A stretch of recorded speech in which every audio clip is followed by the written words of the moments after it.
teman-teman, kita lanjut lagi topik penelitian di bidang ekonomi kreatif ya. Di sini kita mengacu ke visi misi kita bahwa ekonomi kreatif ini sedang berkembang ya, gencar-gencarnya berkembang karena memang visi misi kita dan di Indonesia juga kecenderungannya adalah pengembangan ekonomi kreatif, sehingga kenapa tidak mahasiswa kita kalau meneliti juga bisa mengambil di ekonomi kreatif. Jadi teman-teman juga yang nantinya mengambil portofolio, jadi portofolio itu bisa memberikan kontribusi kepada UMKM ya di sekitar kita, di mana kita bisa memberikan masukan tentang apa saja sih sebenarnya di ekonomi kreatif. Nah, ekonomi kreatif ini sebenarnya banyak ya, cuman yang kita lihat pada saat ini banyaknya adalah UMKM yang sedang berkembang, terutama nanti di bidang kuliner apa di fashion, itu juga bisa kita teliti, di mana ekonomi kreatif itu tadi kita bisa kaitkan dengan topik yang ada di pemasaran dan ada di keuangan, misalnya kayak gitu. Ada juga yang di bidang operasionalnya, sehingga SDM pun juga bisa, cuman memang kalau SDM dia terbatas ya, kalau SDM itu terbatas, sehingga mungkin yang paling masuk tuh pemasaran, terus nanti keuangan sama di operasional, seperti itu.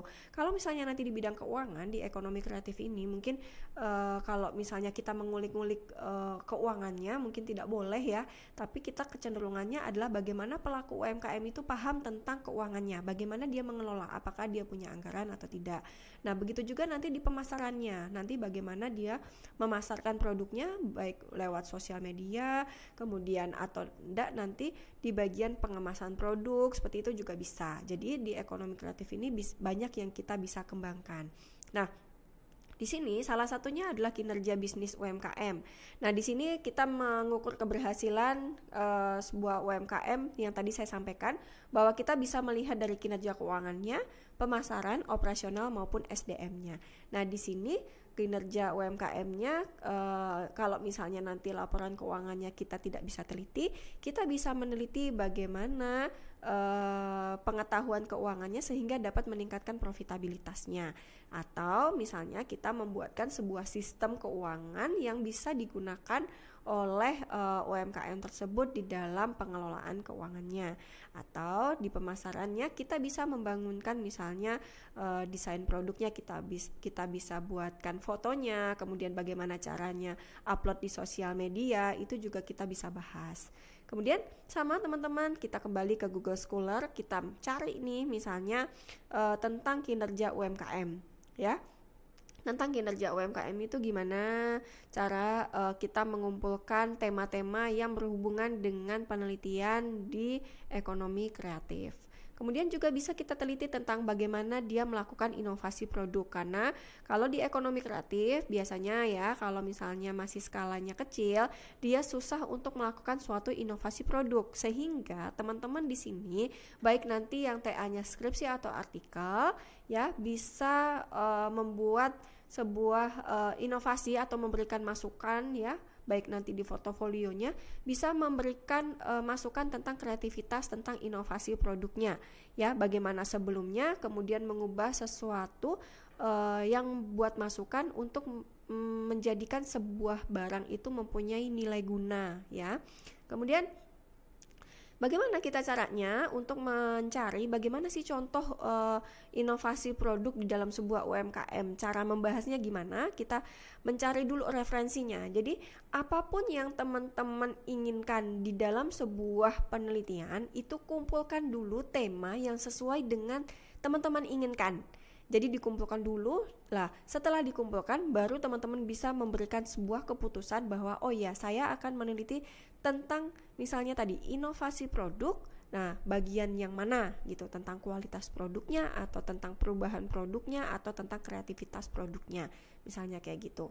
Kemudian di entrepreneur ya, di entrepreneur ini juga bagaimana sih sebenarnya di dalam ekonomi kreatif membangun sebuah karakter entrepreneur. Memang susah sih ya kalau membangun sebuah karakter entrepreneur. Ini juga kita harus teliti, kita bisa teliti ya, bagaimana membangun karakter entrepreneur seorang pemilik UMKM.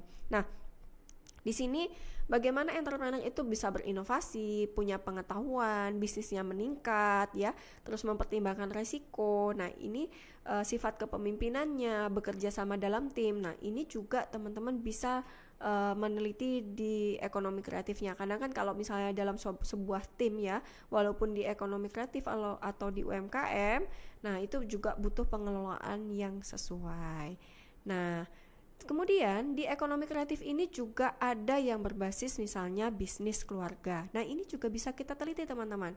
Bisnis keluarga itu kan turun-temurun. Nah, sehingga bisnis keluarga ini supaya dia bisa sustainable atau berkelanjutan, maka di bisnis keluarga ini teman-teman bisa meneliti apakah dia bisa melanjutkan bisnis keluarganya ke generasi selanjutnya.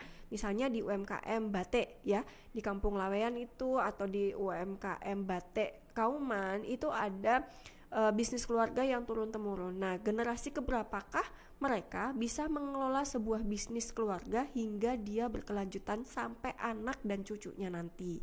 Seperti itu. Jadi di ekonomi kreatif itu juga bisa teman-teman teliti di bagian itu.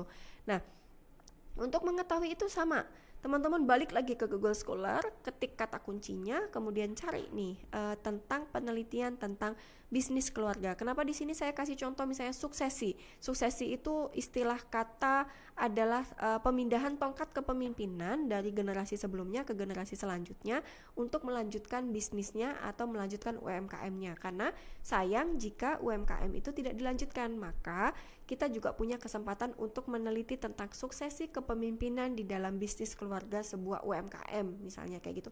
Kalau contoh di sini banyaknya perusahaan besar, tapi kalau di daerah Surakarta contohnya yang skala Surakarta itu banyak sebenarnya bisnis UMKM yang berbasis bisnis keluarga seperti itu. Nah, ini contoh-contoh ya bahwa family business sudah banyak dijalankan oleh perusahaan UMKM. Nah, kemudian di ekonomi kreatif ini juga ada tadi ya, karena dia berbasis entrepreneur, tidak hanya di UMKM saja, tetapi kita bisa meneliti di mahasiswa juga ya untuk berkarir sebagai entrepreneur ya. Nah, seperti itu. Jadi ini juga bisa kita meneliti. Kemudian itu mungkin ya tema untuk ekonomi kreatif. Semoga teman-teman bisa segera menentukan pilihan. Wassalamualaikum warahmatullahi wabarakatuh.